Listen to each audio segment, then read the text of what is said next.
Hello and welcome back to the channel. Okay, so this is going to be a live Q&A. I have no idea if people are even around on a summertime Saturday evening. But I want to talk to you about the idea of, can we influence the past? How easy is it to time travel? I want to talk to you about the nature of how manifestation occurs. I want to talk to you about what real magic is. Not the flashy stuff, and I'm not just talking about stage magic, but even people who, do flashy things and want to have flashy powers. I know, because I've tried all that before and was successful at all that. And I've come to find out that true magic is beyond all of that, and at the same time is just far less flashy than what you would think it is. How to master your reality. And one of the main things that we, I believe, in my opinion, need to address is the past. And especially past trauma, and maybe even more importantly than past trauma is past regrets. Things that you feel like you just can't take back. Once you've done them and you've caused damage, or you've done things that you wish you had done things differently, and it's just caused all kinds of regret in your life, and how regret actually continues to harm you, and how important it is to live without any regrets. But even if you do have them, how you can go back in time and change all of that. And I'm going to talk about what some of those things are. So we're going to talk about Wyrd. So anyway, I'm going to just talk for a little bit and wait till people show up. And then I will talk about how to best interact with me and how to best ask questions. Let me take a look and see what's happening now.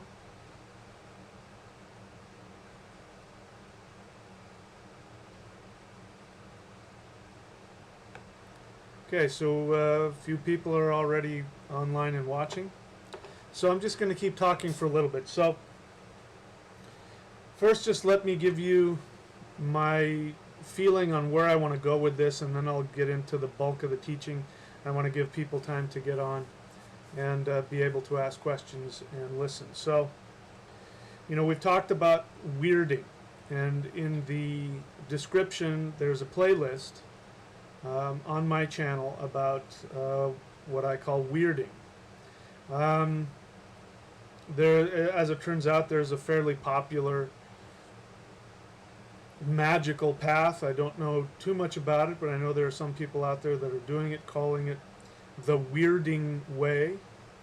There is a book that's been around since, I think, the 80s, called The Way of Wyrd. I guess let me talk about that, The Way of Wyrd.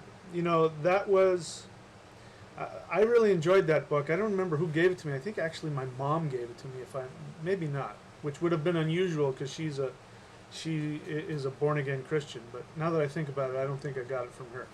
But I got the book, The Way of Wyrd, and I started reading that, and the author makes this claim that he had come up with this based on ancient Anglo-Saxon writings and rituals and stuff that he had researched and found in a library vault. And of course all that was nonsense. He had just got the Lachnunga, I think is how you pronounce it.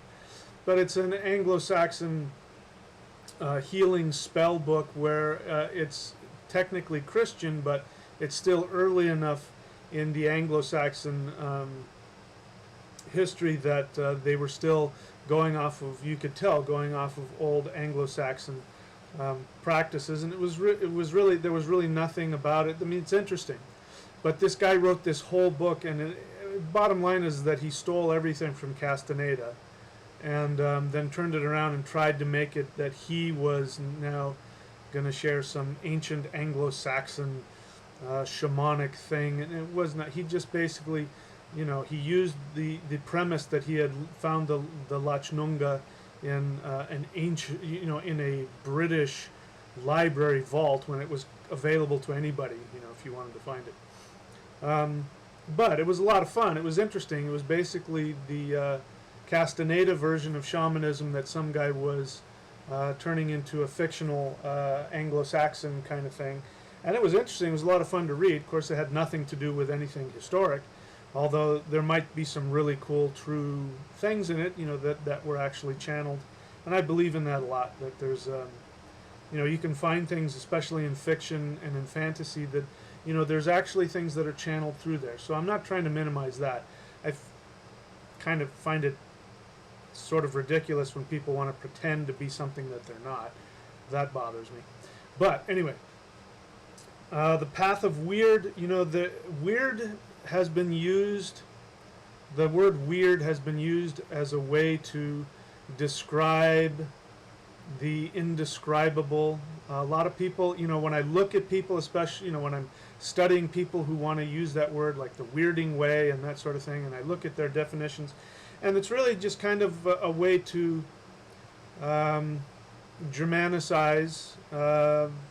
things like the Tao or other understandings of shamanism. They're nothing really specific. So I think I'm going to get specific about what weirding could be, if one wanted to use that word, weirding. So let's talk about what Wyrd is. As you see here, I've got the Norns, or at least a depiction of the Norns, the past, the present, and the future. And the Norns are three giantesses who weave all of reality. This is what's important. You cannot separate space and energy and material existence from time. This is something that physics tells you. You can't. We don't call it space, and we don't call it time. We call it space-time, because you have to have both. Without space, there is no time, and you can't have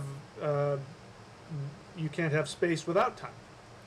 So time and space go together, and our ancestors had an understanding that the weaving of reality, which is creating space out of life force energy, also creates time. And so how these two interact, and more importantly, what we really want to talk about is how you can go back into time and change your past. When you change your past, you automatically change your future. So that's important. Maybe I should say it this way.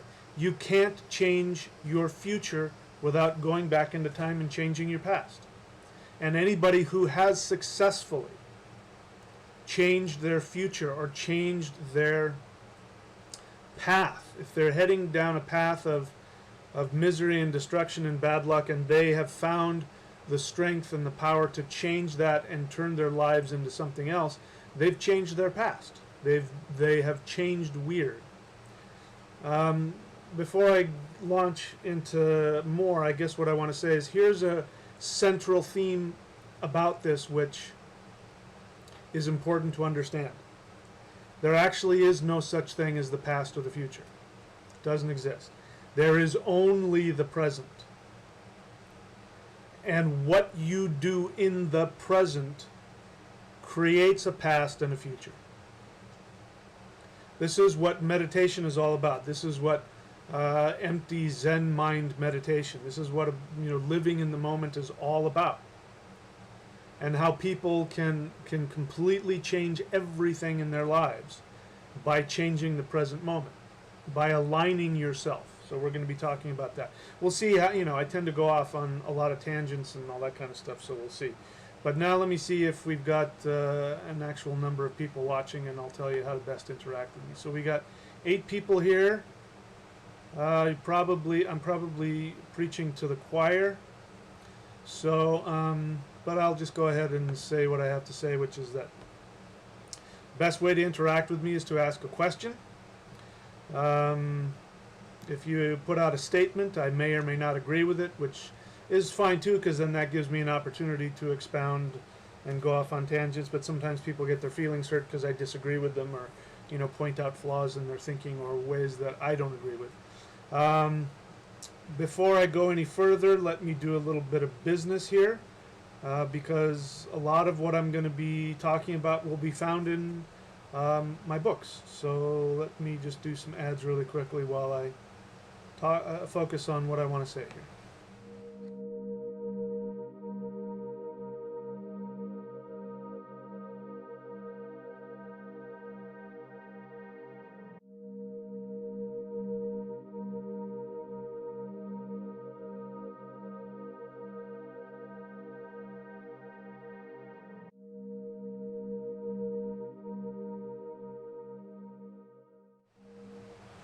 Okay, so I have a question for you. And that question goes like this. The question for you is, have you ever considered why it is that we forget our past lives whenever we incarnate? I mean, sometimes we do have visions, and sometimes our past lives were traumatic enough that they bleed into these lives, and we have dreams and visions and memories. I certainly have at least a couple of lifetimes. But for the most part, why did we choose, as creators of this universe, why did we choose to make it so that whenever we reincarnate, we forget our past? And I'm realizing that that is really important.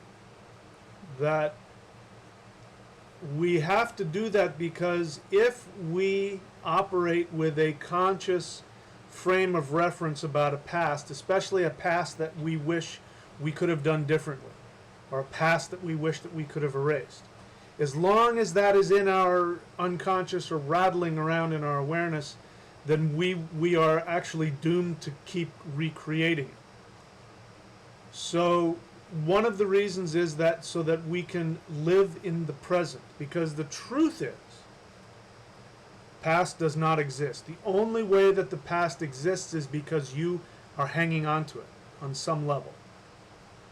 And if we really could erase our spiritual and physical memories and have a blank slate, that past would mean nothing. We could create a new, whatever timeline we want. We can create it. So, I've got a lot of things rattling around in my head, so I'm having a hard time focusing on one. What I want to focus on is, let's talk about what Wyrd is. So I've shown you a little picture there. Here is the definition of Wyrd, which is saw as fate, or however you want to look at it. But here are the three Norns and what they represent.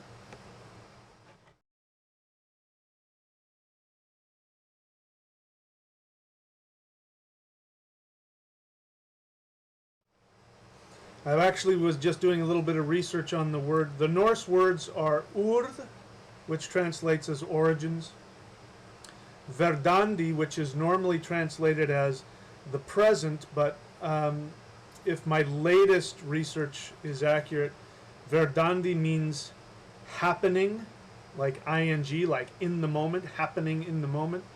But I think a modern interpretation is necessity. And I started thinking about that. Necessity. That's an interesting one. Necessity to me, in the context of the present moment, of happening, to me means immediacy. So I think immediacy, it may be a better understanding. But it means that, what I take from that is, you need to pay attention to what's happening right now. There's a necessity of what's happening in the moment. And what's the worst way to live? The worst way to live is when you're not in the present. You're in the past or the future. You're worrying or you're regretting. Right? Even if you're thinking about the past and you're fantasizing in your head about how wonderful it is, you're creating something for the future. So I guess there's nothing wrong with that. But there's really only the present. And physics, we've talked about this. Physics is bearing this out, so I'll share this again. I'm sure you may be aware of the famous physics experiment about light, trying to determine whether light was a particle or a wave. And this was done, I believe, in the 70s. And the conclusion of that experiment was that light would record itself or act as a particle or a wave depending on how you set up the experiment. If you set it up to measure light as a particle, it would act like a particle. If you set up the experiment to act like a wave, it would act like a wave. And so the conclusion was that on a subatomic scale, that light acted according to the intention of the observer. So there was a recent experiment done in Australia, and they had a lot more modern equipment, modern technology, and they went about to do the same experiment, and they came up with the same result, except with all the new stuff, they came to the conclusion, they added to it, which was that not only did light manifest according to the intention of the observer, but it did so retroactively. Meaning that once light passed through whatever the little test was, it would then record itself according to how the intention of the observer was, a particle or a wave, and then it would go back into time and justify that so that you could see the trail of how it did that. And so what that means is that this is what Wyrd is. What Wyrd says is that in the present moment, you either make a decision, have a belief, take an action. You're living and interacting in this present moment. Even if you're just thinking about something, you always have assumptions and beliefs. You're throwing out an intention for how you want reality to manifest. What ends up happening is that the future creates itself and then retroactively goes back into time and justifies it. So the way we experience our life is that, a year ago or 6 months ago or 10 years ago, I did this, and this, and that made this and this happen, and then that's why I'm in this situation now. And that's not it. It's happening now. It's happening now. Which means that you can have on paper knowing what it was that you did, but you can choose to go back into time and change that point in time. So for instance, right now I'm thinking about things that you regret and wanting to change that. I just skirted. Maybe I didn't skirt it. It feels like I dodged a bullet based on some attitudes and some behaviors that I have been experiencing based on my own, limitations, my fear, and all that kind of stuff. And right now I sit here telling you that I dodged a bullet. But if I'm remembering, when I was in the midst of it, I remember saying to myself, you know what, I really don't like where this is heading. And this could potentially really mess my life up in all kinds of ways. So I had a decision about how I wanted things to turn out. And then what I did is I remembered the moment, because there was a moment when I had been thinking about what I was going to do, and part of me knew that that was coming out of fear and that it was a bad idea, and I chose to do it anyway. And then after the fact, I remembered that I could feel the energy shift. Because here's the thing. The universe is always trying to help you stay in alignment with yourself, which is what this is all about. I'll get to that. It's being in alignment with yourself. Whenever you do things that cause you challenge in a negative way, it's because you fell out of alignment. You made a choice. You took an action. You believed something that took you out of alignment with your soul. And so I went back to that moment and I searched my feelings and I remembered when it was. And then I decided that I was going to simply go back into time and talk to myself. And that I was going to talk myself out of it, and then I was going to imagine what would have happened, and I was going to play it out, what would have happened if I had done what I now know in hindsight would have been the act that would have kept me in alignment with myself. And so I did that. I played that out. So I closed my eyes and I went back to that moment, and then I imagined myself making the choice. Because one of the interesting things that happened was in that moment, I felt this really warm, positive energy that was very subtle, which of course I had the power to not listen to. But it was very subtle, and had I stayed in that moment, I would have said, you know what, I'm good where I'm at. Let's keep on this path, because I can feel that this is the right thing to do. And instead I made a different choice. And I went back to that moment, and I decided to give myself that same kind of, like I used words in my mind like I was giving myself words. But I think actually that actual feeling that I had of warmth was actually me. Was me going back into time, giving myself that, hey, you're in a good spot. Enjoy where you're at, because this is better than where you think you're going to, where you're planning on going is not going to be as good as what you have right now. Stay with this. And so I played it out that, okay, I'm going to imagine that I chose to do that, and then here's what would have happened. And then I had some things that were coming up which were a result. The debt, because the future is called debt. And I decided that I was going to play out my future. Here's how I want this future to iron itself out. And I said, I know this is probably impossible, but this is how I want it to be. And it turned out exactly, it was even better than that. And now I can look back on it and say, this really should not have worked out as well as it did.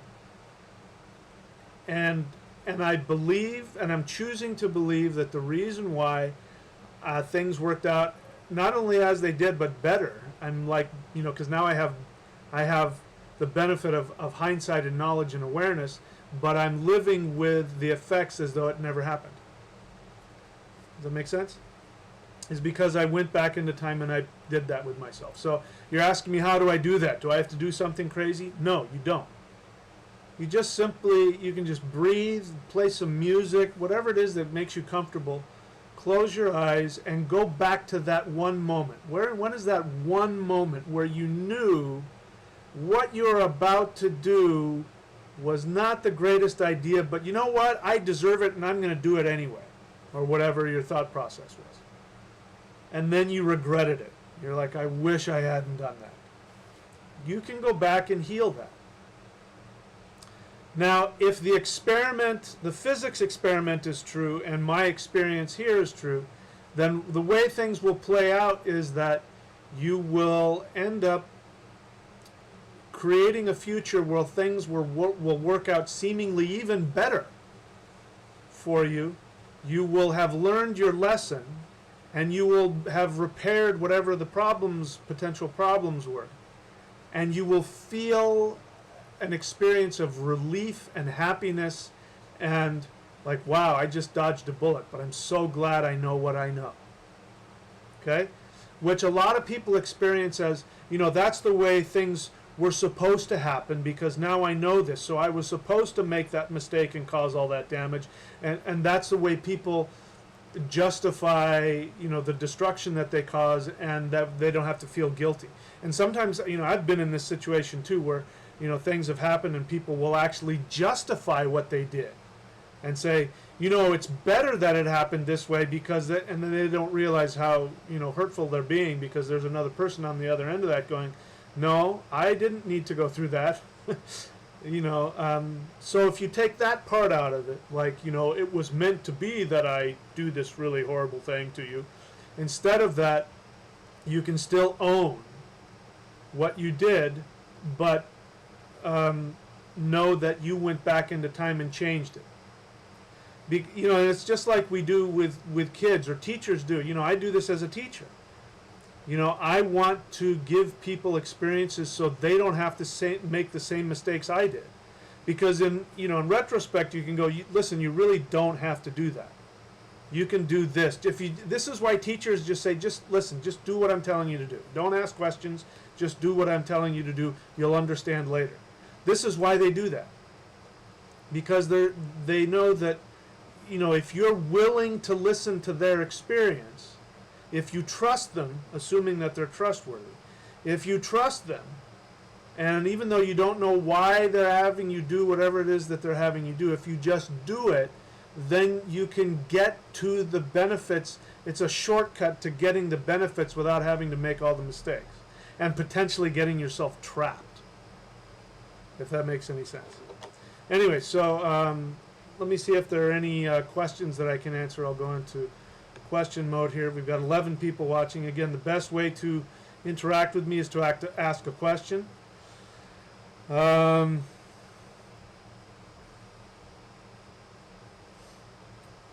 Plain Arth. So based on your question, it sounds like you're new to the channel.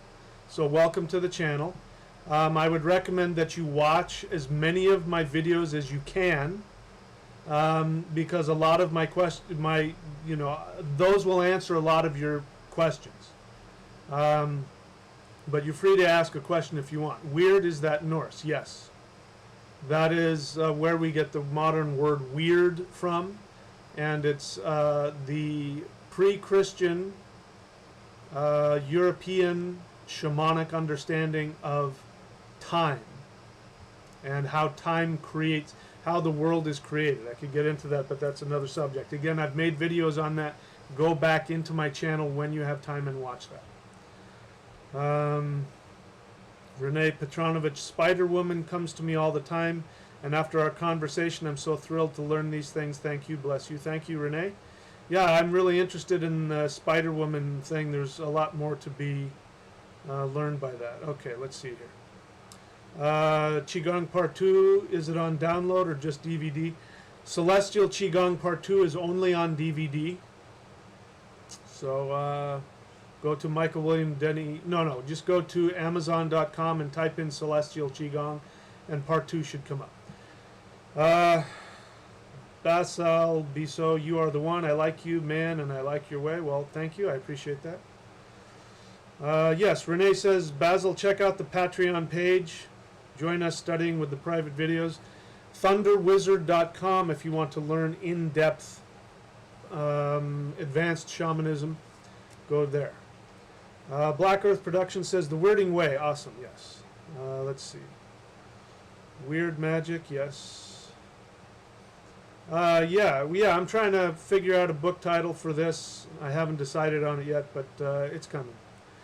Alex Haynes Quintero asks, should we focus on one event at a time, or can we correct multiple situations of differing subjects simultaneously? That's a good question.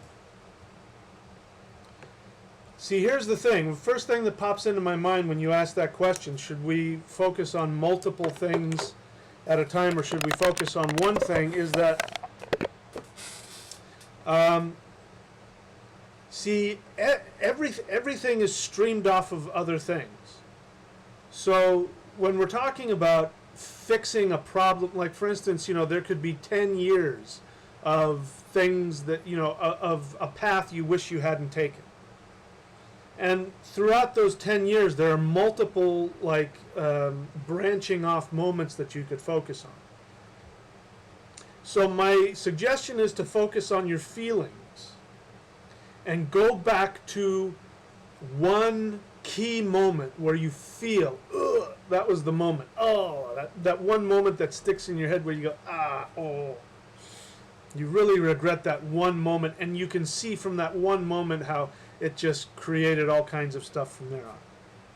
So I wouldn't try to overthink things, trying to do multiple things at one time.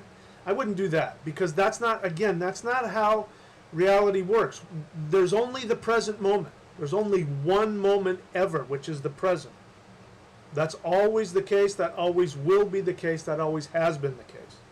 So go back to that one moment that in your gut you just remember.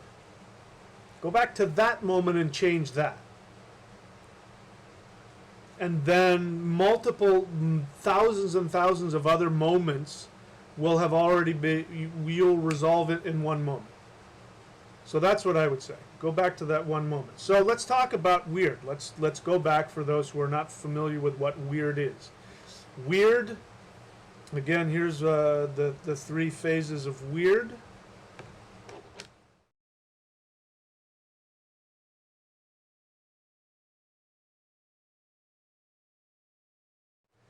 So you saw my, you saw my, right there. I just now noticed it. My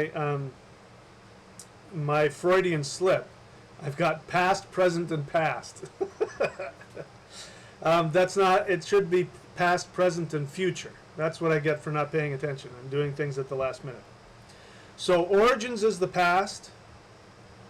Verdandi, or happening, which is the continuously unfolding present moment, is the present. And then det is the future. And the word for det in Old Norse is skjold, which is exactly the same word we have in English, but we pronounce it should. S-H-O-U-L-D, should. But that O-U-L-D is there because in Old English it was pronounced skjold. And skjold means det. That's why when we're talking to somebody we say, you know what you should do? You should do this, meaning you can create a debt in the future that will be beneficial for you if you do this. You know, you really should, you should have, you know, we have embedded within our language this understanding that the future is we are paying off a debt we've created, and that debt is positive or negative. You know, if you go to the gym and lift weights, the future debt will be that you will be in better shape, healthier and stronger and bigger muscles and all that. So everything creates a debt, and positive or negative. We focus on the negative because that's the thing we don't want, but we don't realize that everything that's positive in our life is a debt that is being paid based on an action that we have taken in a present moment. But what I'm starting to understand more and more is that even that illusion of time, the present moment, it really isn't. I wish I could put my finger on it and explain it even better, because maybe I can share it with you with a dream I had years ago. This is a dream that I had when I was doing the spirit fighting, and my whole perception of reality was totally changing because I was learning how to do things that should have been physically impossible. And one of the dreams I had was that I ended up in like this circular, I'm just doing the best I can to describe it. This isn't what it was, but the best way I can describe it, I was in this circular room. And on the wall of this circular room around me was little screenshots, like little computer screens or television screens, of everything that was happening from the beginning of time into the future. And I can't remember exactly what happened, but I remember having this ability to literally reach my hand into any one of those screens and pulling something out of that. And it was definitely teaching me that time is an illusion. And because I was very early on in my training, of course, I didn't get it. It didn't, you know, it was this big chunk of information that I'm still digesting. And this is something I found out, by the way, about visions. Visions are not something for you for that next day or that next week. If you have a vision, and especially if you don't understand it, it's because it's a computer program that's meant to unfold and unpack over time. So looking back on that now, that dream is still with me and it's still unfolding. So if you don't understand an experience that you're having, that's a good sign. That means that, you know, in another 10 or 20 years, that's what that dream is there to help you understand. In fact, I'm seeing that so many things, somebody will say something that for some reason I remembered and felt was important, but I didn't know why. And then sure enough, 10, 20, 30 years later, an experience will come up and I'll remember what was said. Something completely innocuous, and it will tell me exactly what I need to do, how to best get through that. And I've seen that when I don't listen to that, because that's what our heads do. Our heads just, we're constantly throwing things away like, oh, that doesn't mean anything, that doesn't mean anything. But we are constantly giving ourselves little hints all the time. Again, if you think of it like a video game, and that you're in a video game, and that you have this ability to go back into the video game and give yourself little hints, if we were able to do that, we would see that we are constantly getting little hints and keys that if we listen to, we can master the present moment and create, and walk on the perfect timeline that will give us everything that we want. It's a continual lesson. Anyway, I've kind of lost track of what I wanted to say, so I want to look at some questions, but I got to turn the light on, so I'm going to do some business while I turn the light on, and then I'll look at some questions.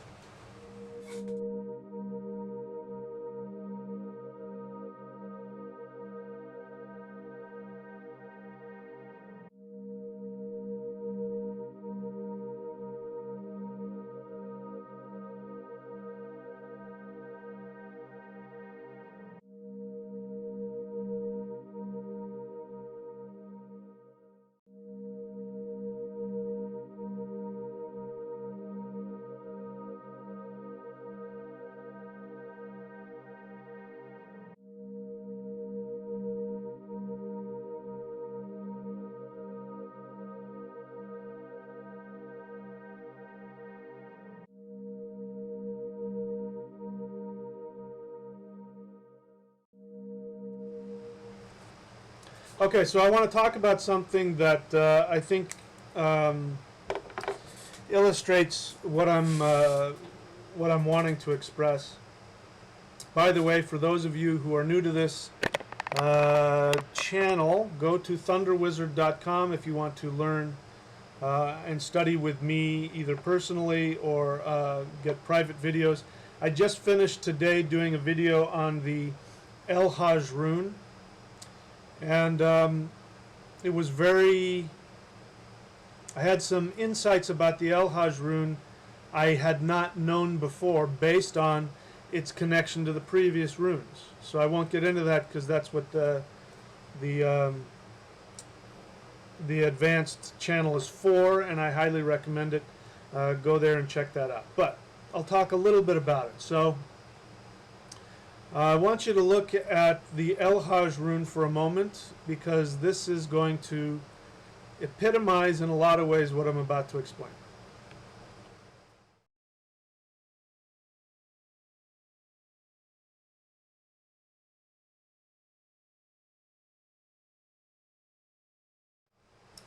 Okay, so what do you see when you look at that rune? You see a line in the middle and then two lines that branch out off the top. There's a lot of things in it that I see. I see that being the shaman standing with his arms raised, his or her arms raised, connecting heaven and earth and radiating protection, because it's a rune of protection. Radiating protection onto the entire village. And there's what's important, even though everybody has to go through their own mistakes, there is something to be said for the wizard, the shaman, the healer, who is in a position of having connection to multiple time streams. And as a result, they have a healing and balancing effect on everybody that's in their sphere of influence. And there was a study, I don't remember exactly, but if I remember it correctly, some kind of study or experiment where in a specific town or city, when more people meditated, crime rates went down. When less people were meditating, crime rates went up. And that, I had an insight about the Elhaz rune, because to get to Elhaz, if you follow the runes, you first have to go through Yuhwaj, which is the rune of death and resurrection, which we experience as everything's coming apart at the seams, tragedy, challenge, you know, the whole thing, you know, conflict, war, whatever. Something really bad happens sometimes. That's yuhwaj. When you think that you are a victim of circumstances. On the positive note, you surrender to it and you go through a shamanic rebirth. If you resist it, then you create more trauma and chaos. But it feels like you're a victim of circumstances. And then what follows that is Perthro, which is the rune of the Lot Cup, which is the rune of destiny, the rune of judgment, the rune of karma, the rune of having to pay your debts. And that's in the underworld. And then when you come out of Perthro, the next rune is Elhaz. And there you have the shaman whose arms are raised to the heavens, and he or she is channeling protective energy to everybody around them. And what I've come to understand is this, is that when there are more people who are in that state of Elhaz, they have the influence of other people making choices that are more in line with their personal alignment. They are influenced, that energy, this is what protects them. I just learned this today. What a shaman does to protect people is by his or her state of vibrational awareness, it influences the thinking of other people in their present moments to make decisions that are more in alignment with their true self. And the end result is that you have a more peaceful, more cohesive community. And so that's why the shaman is responsible to really practice their truth. Because when they do that, they automatically help others. And the three branches, at least one interpretation, is that you've got the Isa rune. Isa rune is the rune of being in alignment with your true identity. If you look on the rune wheel here, you can see where Isa is. We'll talk about that. So take a look at that. It'll be on the right-hand side.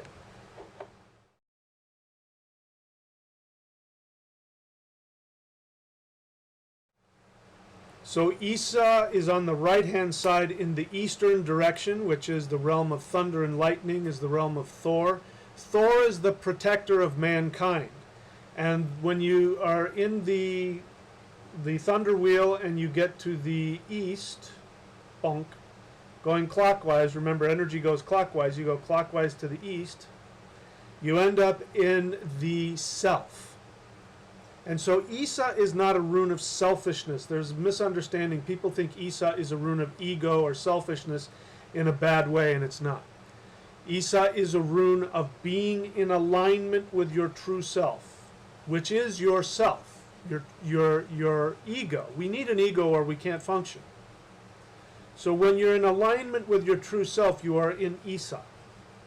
Now, on the east side of the rune wheel is how you deal with yourself. But then we have to keep going around, and we go through at the bottom Yuhwaj and then Perthro, and then we end up in the west at Elhaz. And on the western side of the thunder wheel is how you give to others. So look at that for a moment. You know, we talk a lot about that in the advanced shamanism class, but just look at that for a moment.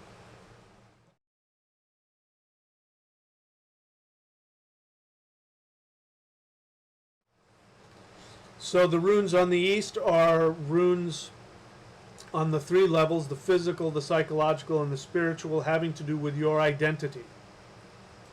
The runes on the west-hand side, the 3/8, physical, psychological, and spiritual, have to do with how you relate to others. And so in the middle, on the psychological, are Isa in the east, and everything's backwards here, and Elhaz in the west. Elhaz in the west, Isa in the east. And so they mirror each other. So Isa in the east is just about the self. It's just one line. You, in alignment with your soul. On the west it has three lines. You are in alignment with your own soul, and you're also in alignment with what? The past and the future. It means that the shaman is aligned with his or her true self, which is just one thing, but by doing that, you are automatically continuously aligning the past and the future. This is why it's so important to meditate, and those whole teachings about meditating and being in the moment are so important. And this is why it's impossible to be in the moment when you have regrets or worries. When you're worried about the future, you're not in the present moment.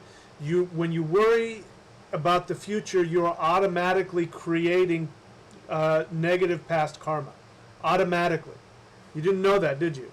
When you worry about the future, you're creating past problems. You remember them as in the past such and such happened, but that's not how it works. When you are worrying about the future, you are retroactively creating traumatic past incidences which feed into the loop of worrying about the future. This is why people say don't worry about the future, just live in the present moment. When you go back into time, which again is clearly my focus because I said that Wyrd is the past, the present and the past. So clearly that's what I need to talk about. When you go back into time, listen to this. When you go back into time and repair those moments when you saw yourself stepping out of your alignment, and you go back and counsel yourself and imagine yourself taking what would have been the path, the action that would have kept you in alignment with yourself, you are living in the present. You are telling yourself in the past to stay in the present. Because the only way you get out of alignment with yourself is when you worry about the future, what I'm not going to get, what I'm not going to feel, what I'm not going to have. And you operate out of fear or sadness or whatever it is. Then you go out of alignment with yourself. You create a negative past karma which creates a debt in the future, which you are experiencing right now as, oh, I wish this wasn't happening. I wish I had done something different. I hate my blah, blah, blah, blah, blah. Does it make sense? Because what's going to happen when we achieve perfection, enlightenment, whatever it is, I think this is where the elves live. The elves are living in the continuous present moment, and the illusion that they lived this past life is gone. And they know that that never happened, that it was just the present moment. And they are living in that eternal present moment. This is why, to some degree, the elves are above the gods. The gods live, even the Aesir, who, as I say, live in timelessness. Actually, I'm starting to talk about it, and I'm hearing some of the Aesir tell me I don't know what I'm saying, so I'll shut up about that. But I will stick with my previous thing, which is that the elves are human beings who have mastered this, time travel. So let's talk about guardian angels, visions. When visions of guardian angels come in and tell you, don't do this instead, and they save you because they give you some kind of prophetic something or other. Who do you think that is? Well, more often than you would imagine, it's actually you going back into time, repairing your regrets. Because let's go back. It's not about being right or good or spiritual or righteous or any of that other garbage. There's only one thing that matters, which is your happiness. Being fulfilled. There is only one commandment in the universe, and that is you are commanded by the universe to completely fulfill all of your desires. And the only sin that you can commit is when you go out of alignment with yourself and you deny yourself the fulfillment of your true desires. Because when you go out of alignment with yourself, it's because you're operating out of fear, some kind of fear, some kind of assumption that you're not going to get something that you need or that you want, and so you're going to cut corners, you're going to steal, you're going to lie, you're going to, whatever it is, on some level. Maybe you didn't outright do that, but if you really think about it, on some level you did.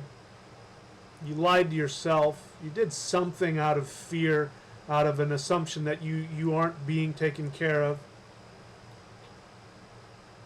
And so you end up harming yourself, which is you take away from yourself the possibility of having your deepest desires met and fulfilled. That's all it's about. It's not about anything else. And that's what the elves know. The elves know that that is what it is, and they are living in a state of complete and continual self-fulfillment.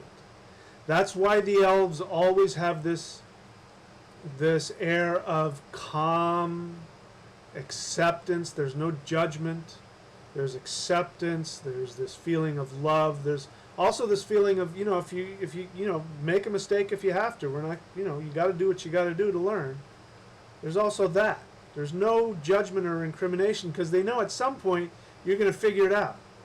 You're going to end up where they are, because they did the same things that you're doing. So anyway, I hope I explained what was on my mind. Let me see if there are any questions here. Again, I'll just throw up some ads while I look at the questions really quickly. Well, I guess for a second, just look at the Elhaz rune while I look at questions.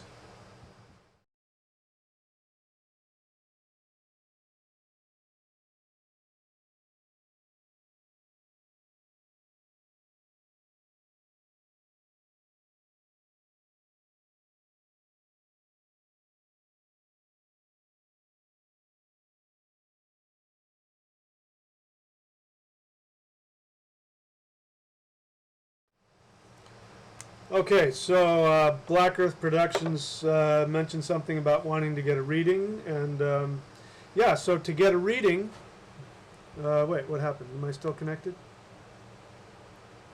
Yeah, okay. Sorry, I flipped out there for a second. Anybody who wants to get a reading from me, you can go to runereadings.thunderwizard.com. You can go to transformation.thunderwizard.com. And if you want an astrological reading, which I highly recommend, a Vedic astrological reading, go to astrology.thunderwizard.com. By the way, anybody who signs up at the I forget the name of it, but the level on thunderwizard.com where you have a private session with me once a month, you automatically are going to get all those things, because that's included in that. First thing I'm going to want to do is take a look at your Vedic astrological chart, which will give you not only all the planets that want to work with you, the most important planets that are helping you. It'll give you your spiritual name, which will be really important because it'll vibrate you on your highest mental level. It'll give you a mantra that is tailored, designed for you based on particular things in your chart, which is very important. Not every mantra works for everybody, by the way. There are some mantras that are user-friendly, like Om Namah Shivaya. Anybody can use that and it will benefit them. But when you want to really get specific, there are some mantras that people are giving out like candy which don't work, because you're not aligned that way. You not only have to have the right planet, but the right deity, the right form of the planetary deity, and the right seed syllable to go in front of that right deity's name. You need all that in order to get the most out of a mantra. So that's something I give for that. Since you brought it up, I might as well plug myself for that. Anybody who's had a reading with me knows exactly what I'm talking about. Okay, so I'm going to take a look and see again if there are any other questions, and see what I want to talk about. So here are some ads.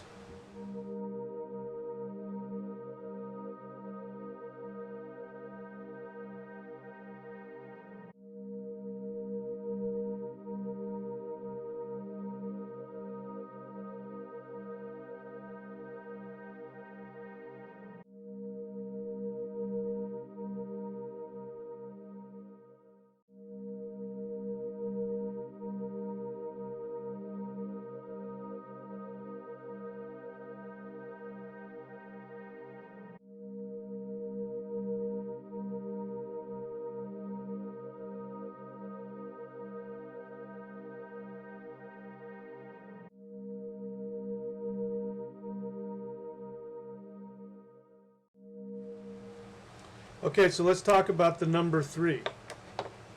Because Wyrd has to do with the number 3. Past, present, and future. Actually, it goes like this. It goes present, past, and future. Time is not linear. Time does not go past, present, and future. And if you think about it, your experience in life has never been past, present, and future. Your experience in life has been present, past, and future. Always. That's how time goes. It goes present, past, and future.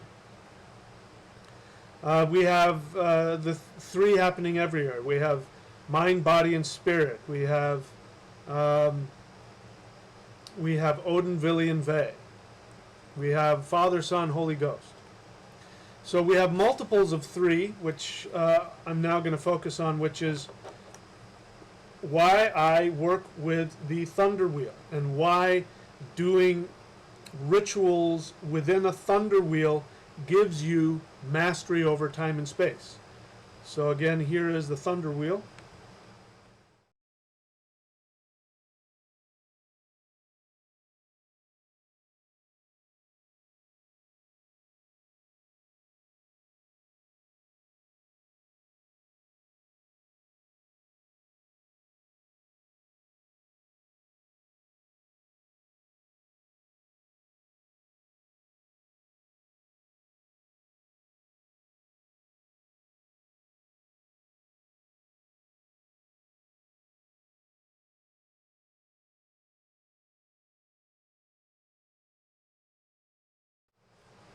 Okay, so I went through all of the little screenshots I have of what the thunder wheel is, and you can see that the thunder wheel is more than just the 9 directions. It's the 9 worlds. The 9 worlds also represent levers that you can use to pull on time and space. That's why there are 9 centers within the body, even though we talk about 7 chakras. Really, there are 9 centers. There are actually 9 chakras. There are 9 vortexes. And by the way, if you haven't already, you'll understand what I'm talking about if you have done the 9 knots, the spell of the 9 knots, which is right here. The DVD for that looks like this, or the screenshot for it looks like this.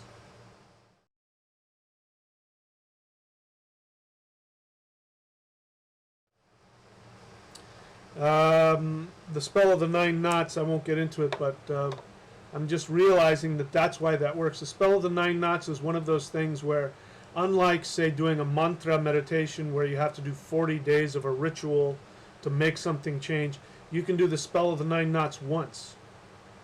If you are clear on what your intention is, and if your intention is in alignment with your true soul purpose, you can actually open up all the 9 centers in the body in a sine wave, open up all the 9 worlds, and bring all that together, and then you will be in a moment of timelessness where you can literally make a future happen, and totally change things around. That's because of what we're talking about. So the 9 worlds has everything, and as I'm talking about it, I'm getting a big rush of energy, which means what I'm saying means something, even though I don't clearly understand it. The 9 worlds is a 3-fold expression of Wyrd. That just came into my head.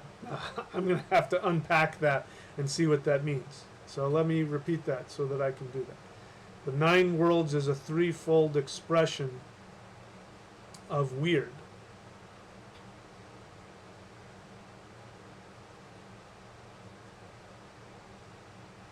I'm speechless. I'm getting that was something that just came through me. So that's something I gotta remind me about. That I'm gonna have to do some meditations on that and see what that's all about. You guys can come up with your own idea about what that is.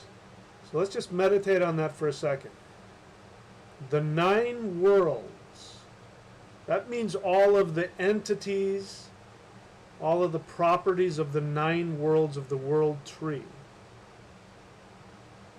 is a 3-fold expression of Wyrd, which is made of 3, so it's 3 times 3. A 3-fold expression of Wyrd. is the 9 worlds. Huh. So look at that for just a moment.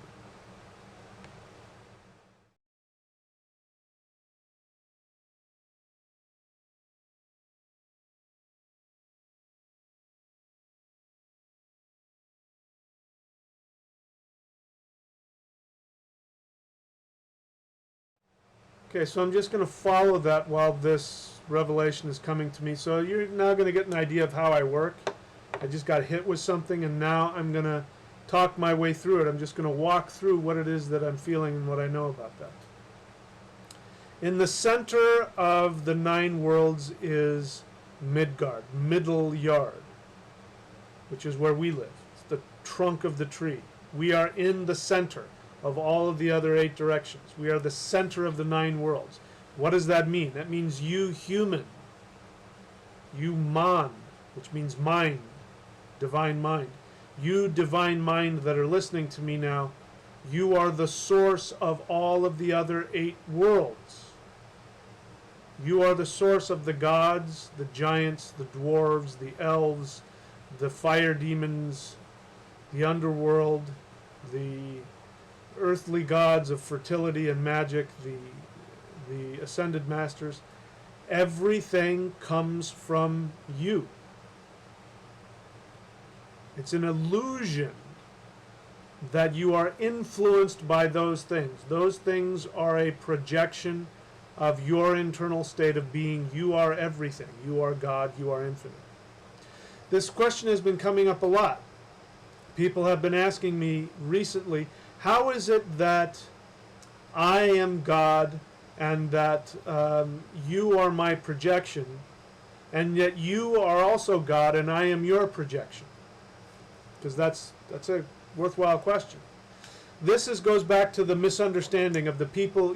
I used the word matrix, initially because it was clickbait, because it was a really popular thing, and there's all these people who are talking about how we live in a flat earth and we live in a computer matrix, and people are trying to exit the matrix and blah blah blah. So I used that as a way to get more, quite frankly, get more hits on my videos. But it was also a great way for me to talk, because I know for some people that's the best they can do in terms of understanding how reality works. They see things on a 2-dimensional plane. On a 2-dimensional plane, you see yourself as a victim, or you see yourself as being influenced by things outside of you. But there is nothing outside of you. Everything is within you. Everything you see, this coffee cup, my glasses, my computer screen, if for you, me, everything is coming from out of you. I am a projection from within you. If you are watching me right now, it's because you have created me to teach you. You are teaching yourself through me. So that revelation that I just had, where something just hit me and I'm going to have to unpack that, which says that the 9 worlds are a threefold expression of Wyrd, that came from you. You're teaching yourself through me, your higher self. So how is it that I can be real and that you are a manifestation of my projection, and that vice versa? How can you be real and I just be? How can those both of those things be true? Well, you have to get out of your intellect, which wants to see things in dualistic form, which means you'll never be able to figure it out. You'll feel it, but you won't be able to figure it out. And it means that you're going to have to get out of living in a 2-dimensional world and live in a 3-dimensional world, which is weird. It's weird, man. It is weird. The present. From the present, the past and the future are created. From present, past, and future comes all of the 9 worlds from the world tree. What is the center, the trunk of the world tree? You. Your Isa, your individual self. Your soul. There's no coincidence that S-O-L-E, soul, means one, and S-O-U-L means spirit. There's no coincidence that those sounds align with each other. Pretty trippy stuff, huh, man? Wow, I'm feeling kind of buzzed right now. All right, so let's take a look at the 9 worlds again while I check to see if there are any questions and see if there's other things I want to say.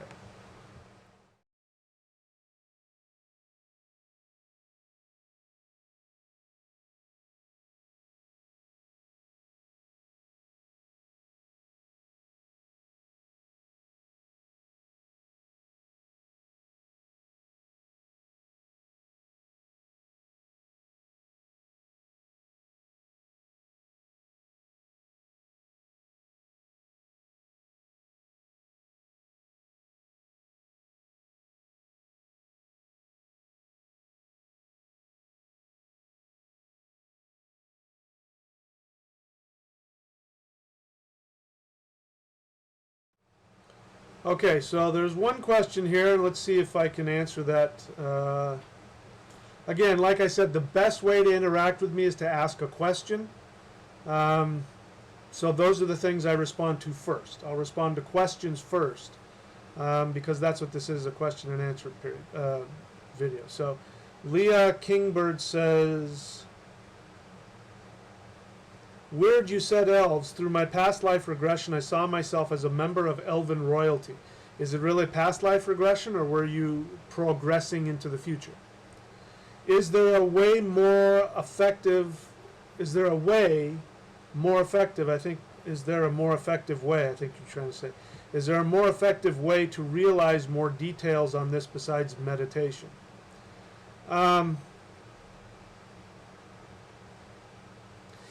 My thought is that why do you need to do that?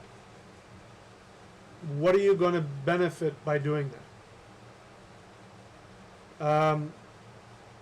I guess what I'm saying is, the point of all this is to stay in the now, to stay in the here and now. I've been talking with other people about this as well. There's a misunderstanding, which we all have, myself, I've had it too, which is if I can have a deeper, more intense spiritual experience. I mean, there are people that honestly believe if you can do X, Y, and Z, or if you can have somebody snap their fingers, or if you can do this certain meditation, or if you can achieve the light body, then you'll achieve enlightenment. And it's all a way of trying to escape yourself, the moment, trying to get out of the moment. There is nothing more sacred and powerful than this moment that you are living right now. So my response to that is, maybe there is, I don't know, and maybe, seek that out. I'm also not telling people to not experience things. I say go experience as much as you want. You'll end up coming back to this awareness that all that other stuff is meaningless, that the only thing that really matters is the right now. This is coming from somebody who learned how to do all kinds of crazy things, to do stuff that was energetically impossible. Stuff that you only saw in fantasy movies. And I did all that and experienced all that, and it didn't give me what I thought it was going to give me. It didn't give me the happiness I wanted. And I've learned that real magic is not, and this isn't necessarily, what you've said. You were talking about a visionary experience, but it's something else in me was wanting to come out, so I'm using you as an excuse. My apologies. But that living in the right now is the most advanced thing you can ever experience. And that when you have achieved true magical mastery, it will look like nothing. Again, it goes back to that experiment, which is when you are able to intend what you want, Wyrd, the web of Wyrd, which is life force energy, will retroactively go back into time and justify what it is you want to have happen. Which means that all of the things that we think are tragedies that happen to us are our own projection onto the present moment, which we now experience as, I had this horrible past that did this and this and this to me, and this is why I'm in this horrible state. But, that's why there are people, listen, there are people who have lived through such horrific tragedies that aren't affected by them. who are able to get through life and it just rolls off their back. And there are people who, I mean, I was listening to somebody today who said that they were in tears because they had a problem with their phone company. Really? You know, going down and talking to the phone company about your phone bill or something was so traumatic for you that it put you in such a state that you were like really traumatized. I mean, really? Come on. Is life really that? I mean, come on. But it's all that.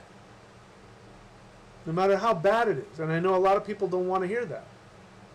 That means that you can heal yourself from anything. Whatever physical, emotional, psychological state you're in, no matter how bad it is, you can heal yourself of it. But the first thing you have to remember is that you created it. You're creating it in the present. And in the present, you create past moments which then justify your present state of being. See, I'm telling you this and I'm learning this. I'm not saying I've mastered this yet. And now I'm just being told that by saying that, I'm creating that. I have mastered this. So start doing that too. I have mastered time and space. You don't have to believe it, just say it. I have mastered time and space. You have to laugh about it too. You can't take yourself too seriously. But this is the science. And this is getting back to all of the teachings of how to use the thunder wheel. We use the 9 worlds of the thunder wheel because the 9 worlds of the thunder wheel are a threefold expression of Wyrd. And Wyrd is a threefold expression of you. So it goes from 1 to 3 to 9. See that? 1 to 3 to 9. And there's a hell of a lot more to that than I realized. So let me see. I'm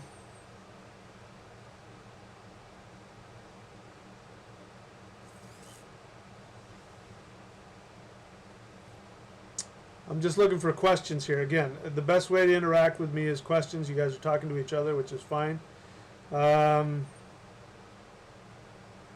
Alex Haynes Quintero, if I wanted to study with you in person, where are you located?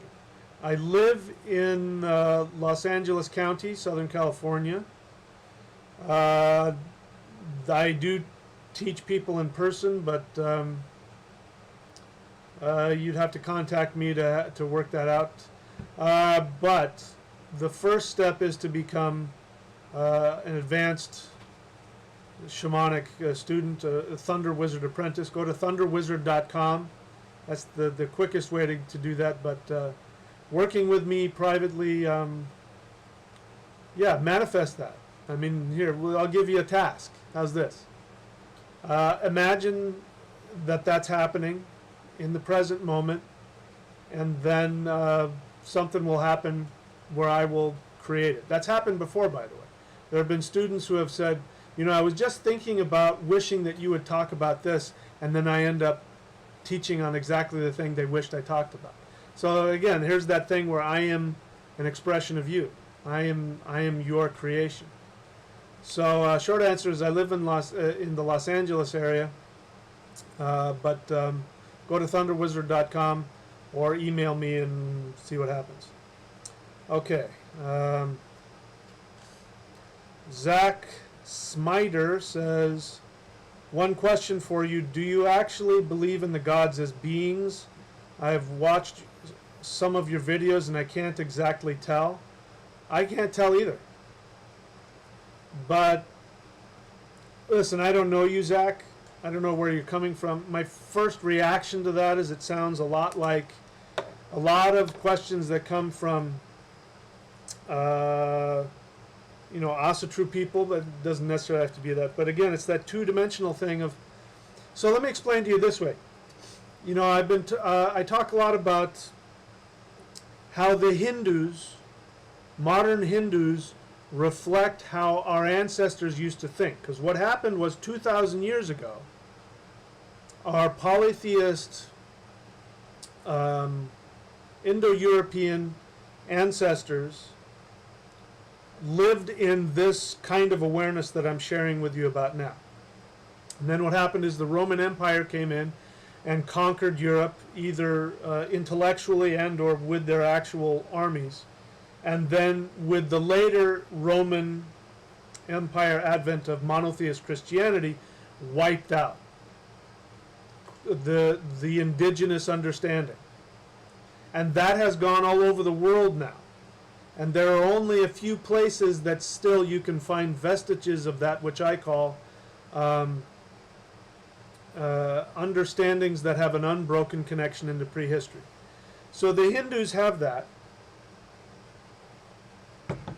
And when you ask a Hindu, are the gods real? They say, oh yes. And then if you ask them in the same breath, are the gods only symbols of the eternal unity? And they say, oh, absolutely, yes. Without breaking, without taking a breath or thinking about it. Is Ganesha a real god? The elephant-headed boy. Is Ganesha real? Oh, absolutely. Is Ganesha just a symbol? Oh, yes, he's just a symbol. They have that awareness where they live in this multiverse. They live in this holographic projection of reality. Our ancestors walked away from that about 2,000 years ago. But that's what Wyrd is. So the reason why you can't figure out if I see the gods as literal beings or not is because that is not an appropriate question for our ancestral spirituality. That is a question based on monotheist Christianity, whether you realize it or not, because we live in a society that is dualist. Even if it's secular and has nothing to do with religion, it is still based on dualist monotheist Christianity that was imprinted onto us. All of our technology, all of our sciences, all of our medicine, everything is based on this dualism. I'm not judging it, that's just a fact. So your question is coming out of that. So I'm not going to say, I'm going to say, do I believe in the gods as beings? Yes. And then your next question is, do I see the gods as being symbolic representations of the underlying unity? Yes. That's why you can't get that. Because, listen, I trained with people that, the people that I trained with Africans who have a belief system, the Yoruba people have a belief system that has an unbroken connection going all the way back to the first humans. I trained with Taoist masters, Taoism in China, the Chinese indigenous practices. They have a science of living that has an unbroken connection all the way back to the first human beings. I've trained in Vedic Hinduism, which is the last remaining Indo-European representation of understanding that has an unbroken connection into prehistory to the first human beings. Whenever you work with those kinds of understandings, these kinds of these two-dimensional questions, there's no answer to them. You can't answer it on a two-dimensional plane. Anyway. It was a great question. I hope that you heard that in the right way. I meant it I hope I didn't come across as being critical of you, but I hope I answered that. Okay, Zach says thank you. All right. So let me do some ads here, and then I'll see if there's anything else I want to say.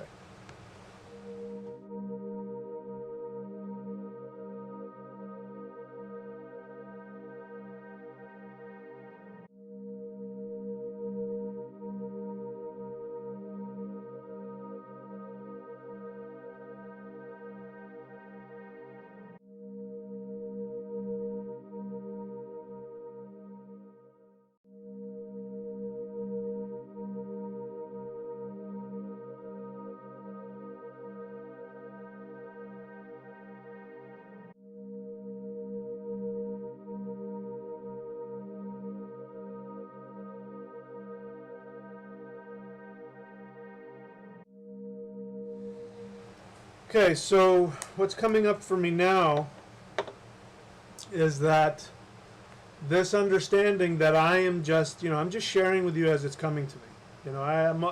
Most of the time when I click stream, I have no idea what I'm going to talk about. But what's coming up for me right now is that this idea of Wyrd,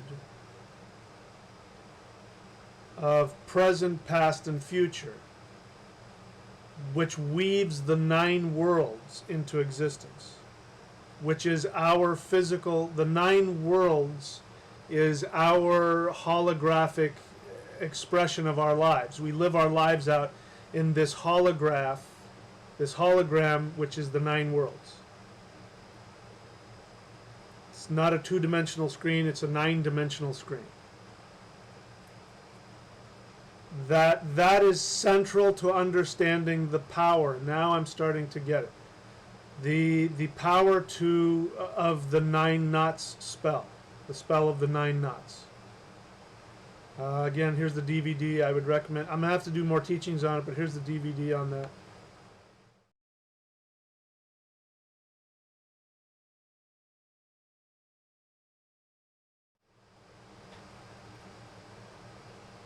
The first time that I started working with that, so to be clear, there is you can go online and search spell of the 9 knots, and you'll find multiple renditions of a chant, a spell. But when I started working with it, I found that it worked with the 9 worlds, and that it worked with the 9 centers of the body in a sine wave pattern, which is like this. Which means normally instead of like doing the chakras going from earth all the way up to the crown chakra, earth,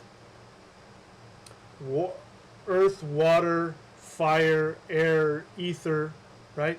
Those are the 5 elements, and you work your way up the 7 chakras in awareness.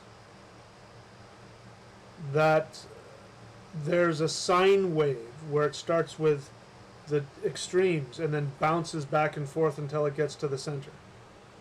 And I teach how to do that.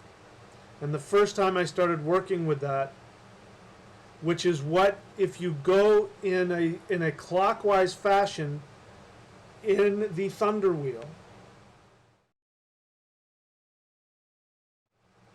if you go in a clockwise fashion starting in the north, you end up going in a sine wave pattern on all of the 9 energy centers of the body. And you end up smack dab in the center here in Midgard, which is your self, your soul.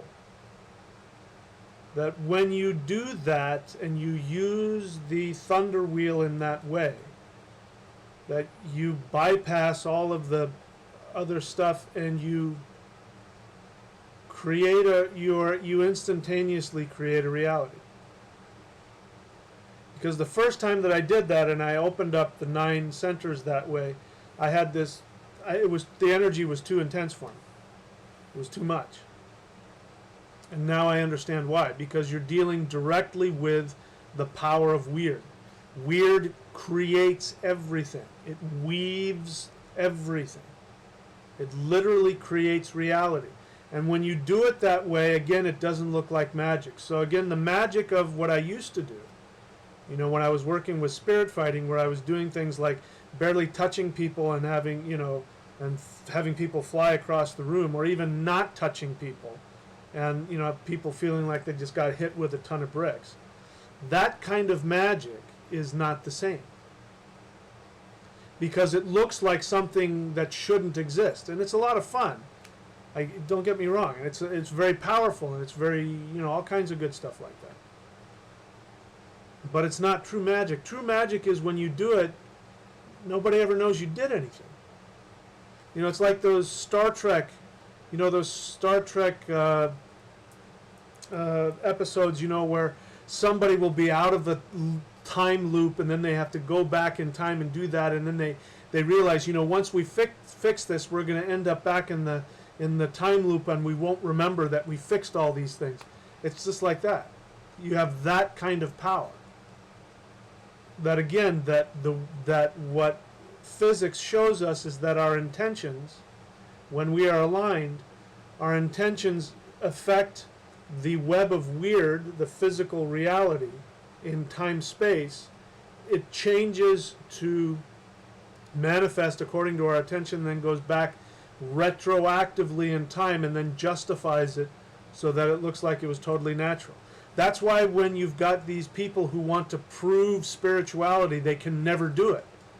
And whenever they want to debunk something that's spiritual, which a lot of times they should because a lot of it is nonsense, but when they want to debunk something or debunk a belief or a system, they can go, but I can see how that happened. There's nothing mystical about that. It just happened, and it's just the normal unfolding of whatever, blah, blah, blah. That's why. Because when you use the 9 worlds in this way, you weave time from the ever unfolding present moment. You weave a reality that is completely justified and is does not break the laws of nature or reality. And yet you can have one time stream that you want to change. So if you hate your life and you wish you could have done things differently, go do that. The spell of the 9 knots is one way to do that. I'm gonna do that for myself. Now that I understand the power of it, and again, I'm learning this stuff as I go too. So, anyway, I've been blabbing and blabbing and blabbing. Let's see. Any questions?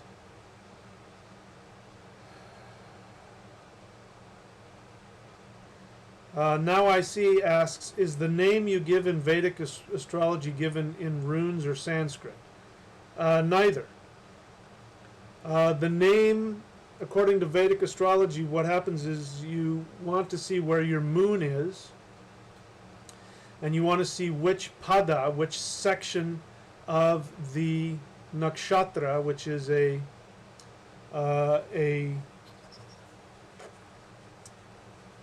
sorry, I'm all this talk has got me kind of loopy. To find out your spiritual name, you need to find out where your moon is placed. It'll be placed in a specific star constellation, and their star constellation has 4 sections to it, and each one of those sections, there are 27 of them, has a specific syllable. And so what you do is when you find out what that syllable is, that's the first syllable of your name. You can create a spiritual name. Like, for instance, I'll give you an example. My actual name, Michael, is connected to not my moon, but it's connected to my my rising sign. The specific syllable of the specific part of where my rising sign is, which is my lagna, my ascendant. The syllable for that is ma. And as it turns out, my parents named me Michael. So that means that my actual name corresponds with my physical body. So here I am, almost 54 years of age, and you can see I'm in really good shape. I'm strong. My physical body is very strong.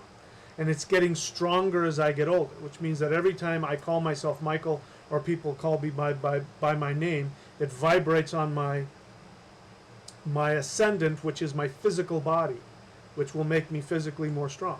So a spiritual name is the syllable that vibrates with your mind, not your intellect, but your mind, your moon.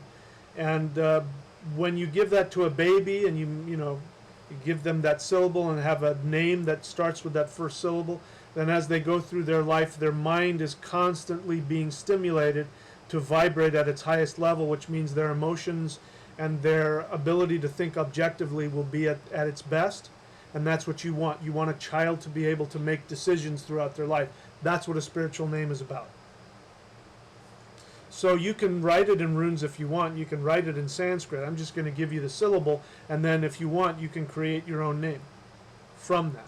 Or I can suggest one. Okay, so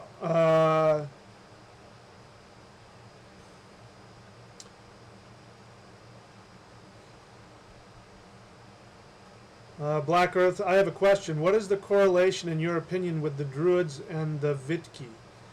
I'm not an expert on the Druids, so I can't say. Other than I can say this, what I have learned about the Druids is that they went through a 20-year educational period. So it takes 20 years to become a Druid, and I don't know how many. It would be interesting to know. Are there 9 phases? You know, they become a storyteller, they become a musician, they become a poet, they become an herbalist, they become a healer, they become a magician, and then finally they're a Druid. And when I looked at those phases of what they were, I realized that's exactly how that the universe had set it up that way, that I've done that. I've been an actor, I've been a musician, I've been a martial artist, I've been all the things, you know, and it was in that exact order, and I went, wow, I'm a Druid. So a Druid just means somebody who has gone through the training of all those various things over a period of 20 years. So what the Norse or the Germanic tribes, we don't know what they went through, because strangely enough, you know, we have more connections to Germanic paganism than any other. I mean, we don't even know what the Druids did. We don't even know what they believed. So even modern Druids, if they're honest, will tell you we don't know anything about what we're trying to piece it together. We know a lot more about Germanic paganism, but ironically enough, Germanic paganism has within it a self-hatred, where even people who are of Germanic descent, the first thing they want to do is become a Druid, because they don't see themselves, their Germanic heritage, as being spiritual because of the Nazis and because of all that other stupid garbage. We have a lot of self-hatred. And of course, anybody who knows, you know that I'm not a racialist. I'm not coming from that ridiculous neo-Nazi Asatru garbage. I'm talking from another place, just in case you're wondering. But it's interesting that that we want to go there. Anyway, those are some of my thoughts on that. You ask a question, that's what you get. Okay, your moon is in Scorpio, Black Earth Productions. I'd have to look at your Vedic chart, which is going to be different. Your moon might not be in Scorpio, and plus the nakshatra is a different thing, and there are 4 sections of it. So you're not going to find it in Western. You'd have to, you can do it yourself if you want. Go get a Vedic reading. You can go online and do it, and you can find out what nakshatra everything is in, and you have to find out what the pada is, and then you have to find out what is the syllable of that section of that nakshatra, and then you'll know what the first syllable is. Spell of the 9, my moon is in Ardra. Yes, but what Lucinda Sky says, my moon is in Ardra, but what pada is it in? Find out what pada is in, what section it's in, and find out what the syllable for that is. If you know what you're looking for, you can find it online right now. My moon is in, okay, blah, blah, blah, Black Earth, yes, the pada, blah, blah, blah.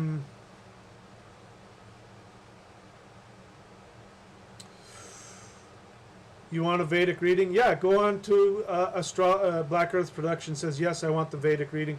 You can go online and find your own Vedic reading. If you want to get one from me, go on to astrology.thunderwizard.com, and I'll put a chart for you which will include that and other things, like mantra and all kinds of other stuff. Okay, Renee Weatherford. My nickname from birth and the name I go by is now the same initial, not legal name. Is that the same as what you're referring to? Well, I mean, yeah. I mean, any nickname is technically a spiritual name. As I said, the ideal spiritual name has to come from your moon nakshatra pada, the section of your moon nakshatra.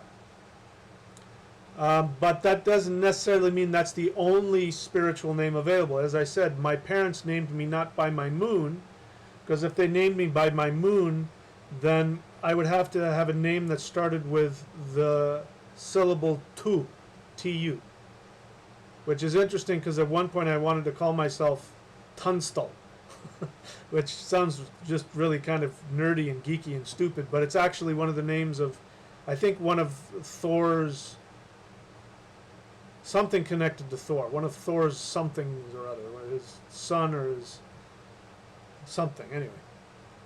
or a wolf named Tunstall. So that means on an intuitive level, I wanted to create my spiritual name based off my moon. I didn't even realize it. But as it turns out, I like my physical name, Michael, because, like I said, it keeps me healthy. Whenever somebody calls me Michael, they're empowering me on the physical. And I get to stay this, 54-year-old, super healthy guy. And I want that. I want to stay young and healthy and powerful forever. It also works with what's called my Aruda, which is another thing that's found in Vedic astrology, which is your projection. My ascendant is Moon in Leo, which means that I have my emotions in my physical body.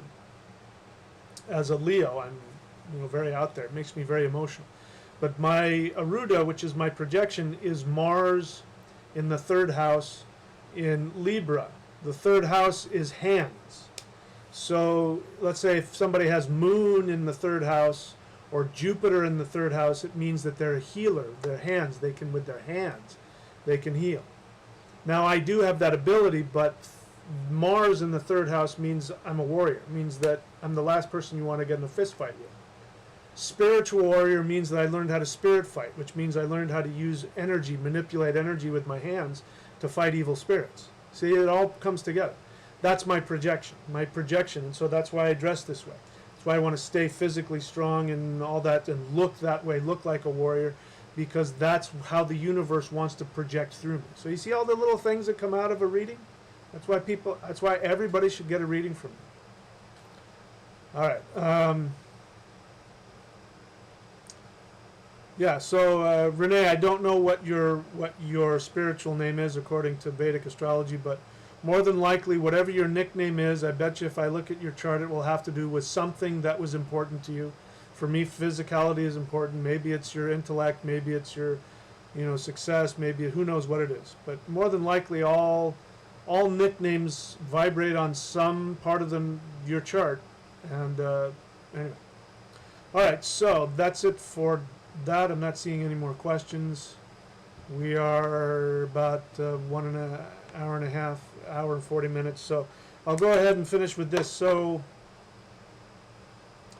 let me do some ads and then I'll have a final pithy thought about something.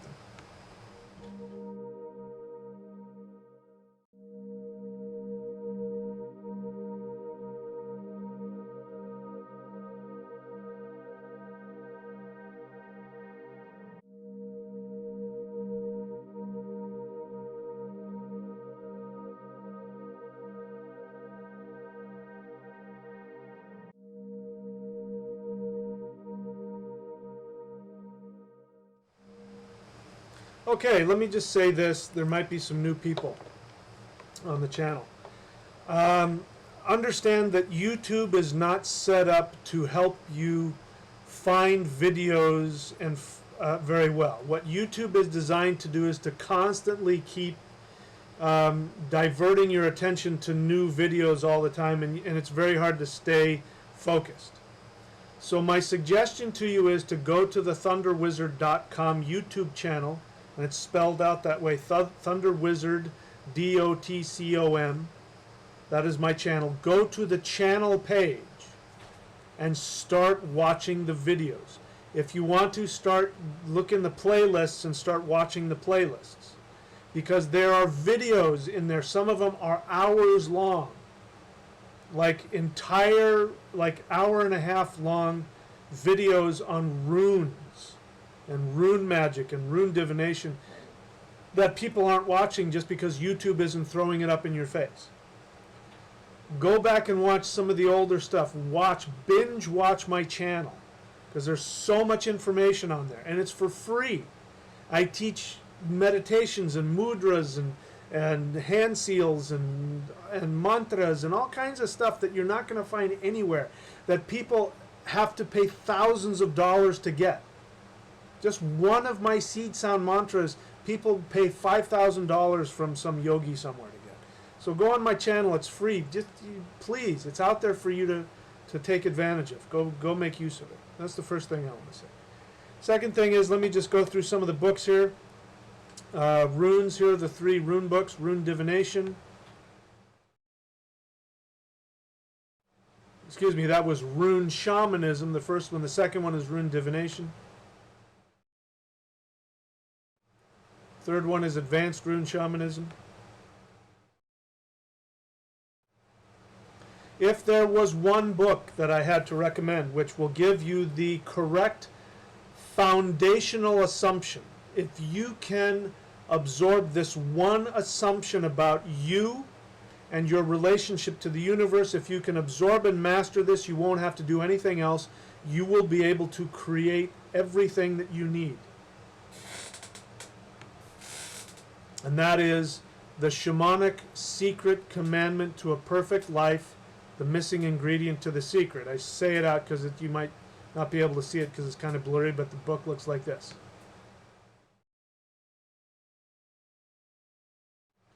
The Shamanic Secret Commandment to a Perfect Life. If I had one book to recommend, it would be that. Go master what's in that book and you won't have to do anything else. If you want to understand what we were talking about earlier about the two-dimensional questions that we ask, how we don't understand the nine-dimensional, the multi-dimensional, the holographic viewpoint that our ancestors had, then I would recommend this book here.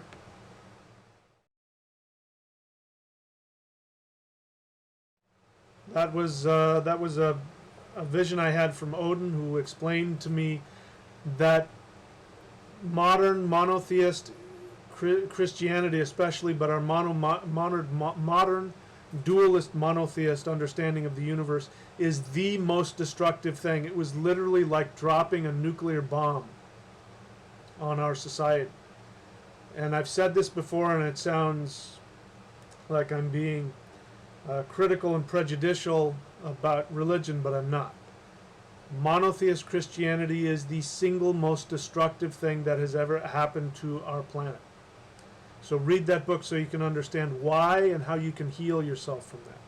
If you want to understand more about using the Thunder Wheel, there's the book Thunder Shamanism and the video Thunder Shamanism.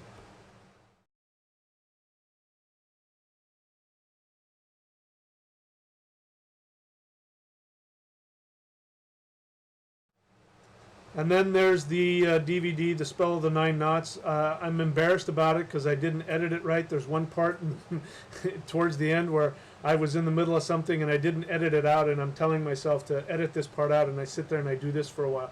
Because as I'm editing, I see myself doing things and I know I need to get rid of that. I kept it in. It's kind of funny. Just get it just for that. But the Spell of the Nine Knots is more than just a spell. It's how to deal with all the nine worlds and how to open up the nine centers in a sine wave pattern, which literally opens up a window to Gununga Gap where you can create reality. That's this video here. I don't know what it looks like. This is one screenshot for it.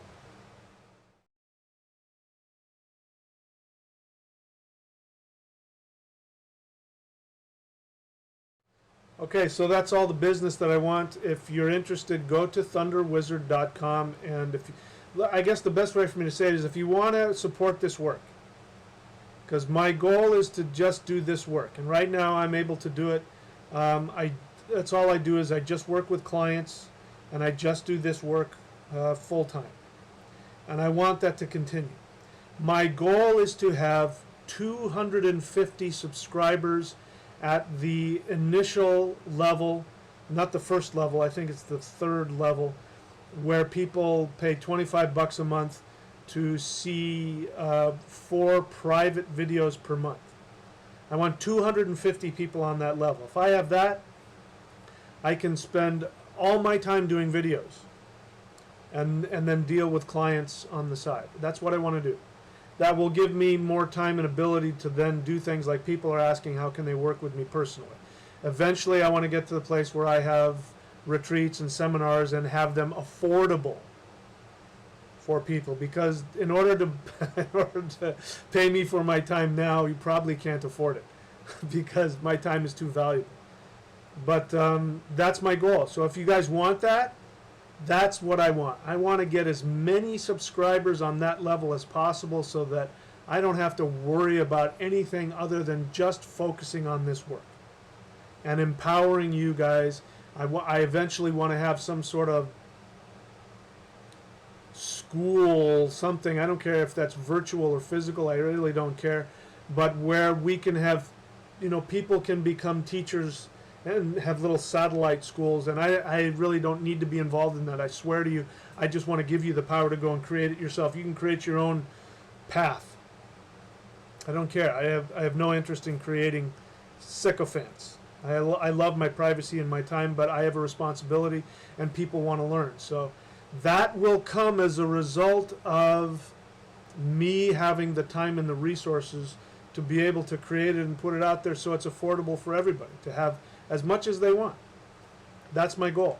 So help me project that and create that for you and for me.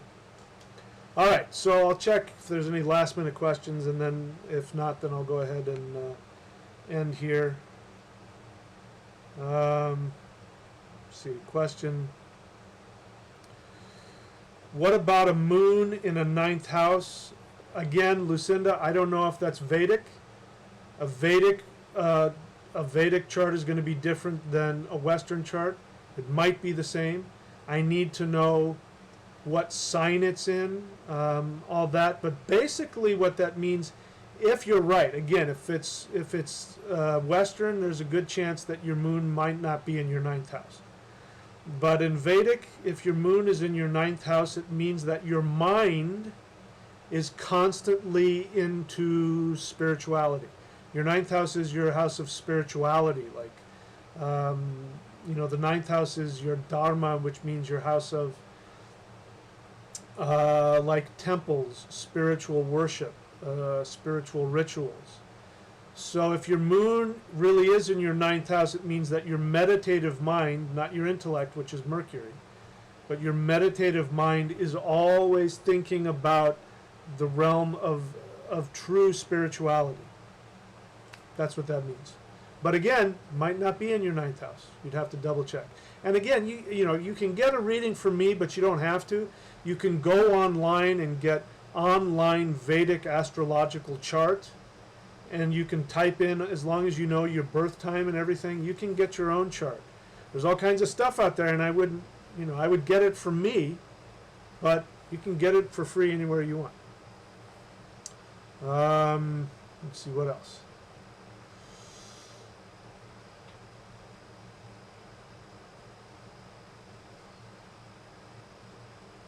Okay, so again, I don't see any questions here. A lot of people saying positive things about me and what they want to do, and thank you for that. Yep. All right, so I guess that's it for now. So I don't have any pithy things to say. I think I've said everything I want to. I'll end with this. There was a friend of mine, this was years ago, and we were looking at some little strap thing that would basically strap you into being, you could sort of strap yourself into being sitting in full lotus. And I was doing a lot of Kundalini yoga meditation, and it was hard for me to stay in that posture for a long time, and I was looking for something, and it ended up not, it didn't help at all, it made things worse. But I remember when he set himself up and he strapped himself in, and he was in full lotus, and he goes, I could rule the world from this position. Which is what we're trying to get when we get to that one place where we're in that place of Ganungagat, where we have the ability to weave the web of Wyrd through our intentions, and we have mastery over the 9 worlds. That's what really we become God. And it reminds me of this picture here.